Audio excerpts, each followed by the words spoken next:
अगर तुम इश्क के हाथों पकड़े जाने लगो और वह तुम्हें छान कर कहीं और घोलने लगे तो समझ लेना दुआ कबूल हो गई।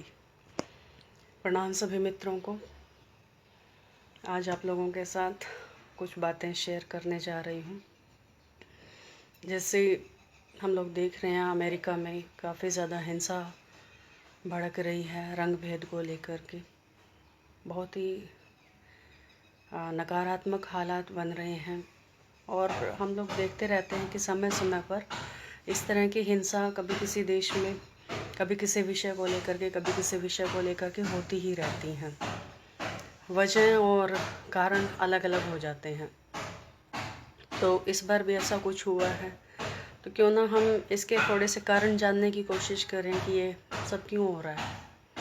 हम इतने ज़्यादा शिक्षित होते जा रहे हैं, हम लोग इतने कॉलेजेस बना रहे हैं, स्कूल्स बना रहे हैं, यूनिवर्सिटीज़ बना रहे हैं, रिसर्च कर रहे हैं, आविष्कार कर रहे हैं, इनोवेशन कर रहे हैं, पर उतने ही ज़्यादा हम हिंसक होते जा रहे हैं। क्या कारण है कि हम एक दूसरे को मार रहे हैं, एक दूसरे के साथ लड़ रहे हैं, आग लगा रहे हैं, सृष्टि को नाश कर रहे हैं, विनष्ट कर रहे हैं। इस समय इतनी बड़ी त्रासदी ऑलरेडी हमारे ऊपर चल रही है। पूरी प्रकृति की तरफ से हमें जो सज़ा हमारे लिए मुकर्रर की गई है, उसके बावजूद हम लोग समझ नहीं पा रहे हैं, संभल नहीं पा रहे हैं। ऐसी कौन सी हमारी चूक हमसे हुई है जो अब तक, जब से सृष्टि बनी है तब से अब तक अगर हम अंदाज़ा लगाएं तो लगभग 5000 के आसपास युद्ध हम लड़ चुके हैं। इतने युद्ध। तो सोचिए कि हमने अपनी पूरी सृष्टि में अब तक, जब से मनुष्य बना है तब से अब तक सिर्फ युद्ध ही किए हैं या फिर युद्ध की तैयारियां की हैं। जिन सालों में हमने युद्ध नहीं किए हैं उन सालों में युद्ध की तैयारियां की हैं।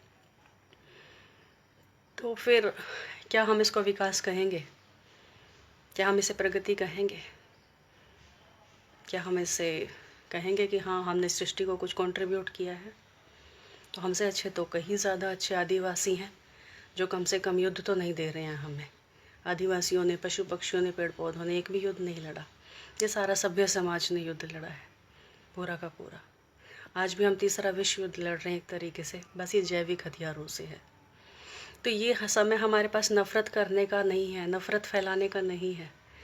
ये समय हमारे पास है एक नई ट्रांसफॉर्मेशन के साथ ज़िंदगी की नई शुरुआत करने का, एक दूसरे को माफ़ करने का, एक दूसरे की गलतियाँ माफ़ करने का, अपनी गलतियाँ मानने का।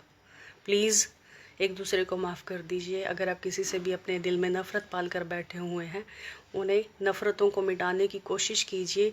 एक एक दिया भी जलेगा तो पूरा संसार रोशनी से भर जाएगा। मेरी आप लोगों से यही रिक्वेस्ट है कि सब लोग मिल कर के हम लोग प्रेम की क्रांति घटित करें इस दुनिया में। इस दुनिया में इस समय सिर्फ प्रेम की ज़रूरत है और किसी चीज़ की ज़रूरत नहीं है। Thank you so much. God bless you. All the best. Love you all.